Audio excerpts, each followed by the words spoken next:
Hey guys, ngayon naman, I'll be doing something na sobrang classic. So, yung mga batang 80s, batang 90s tulad ko, siguradong magugustuhan nyo to. Okay? Ice Scramble. Ayan, no?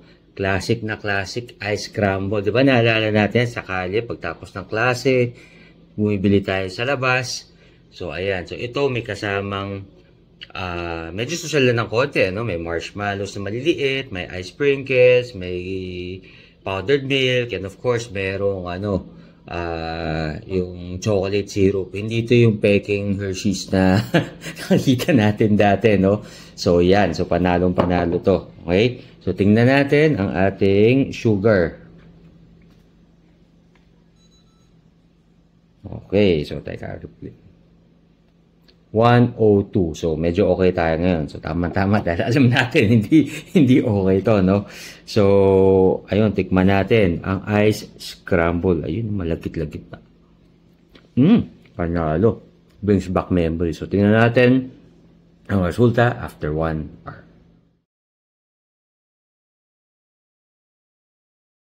Alright, it's been an hour. So, para dun sa mga nagtatanong kung saan ko nakuha yung ice scramble na yun, actually, bigay sa akin yon ng cards to go. So, kung interested kayo sa mga food cards, para sa inyo mga corporate events, or sa mga, kunwari, mga celebration nyo, whatnot.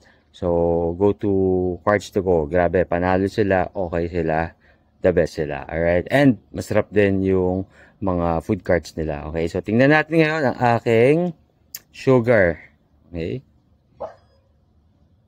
Oh, mababa pa rin. Okay? So, it's 105. So, halos walang epekto. Siguro baka mamaya. So, I'll try to, tignan ko ulit. Probably after another hour, baka umakyat siya. Right? So, ayan. See you guys.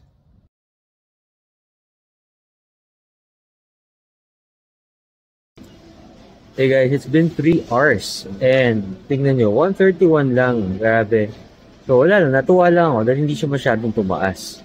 So, I guess kung ngayon nainita kayong summer, consider nyo ang ice scramble. Baka mamaya, it's a good alternative to yung typical na halo-halo.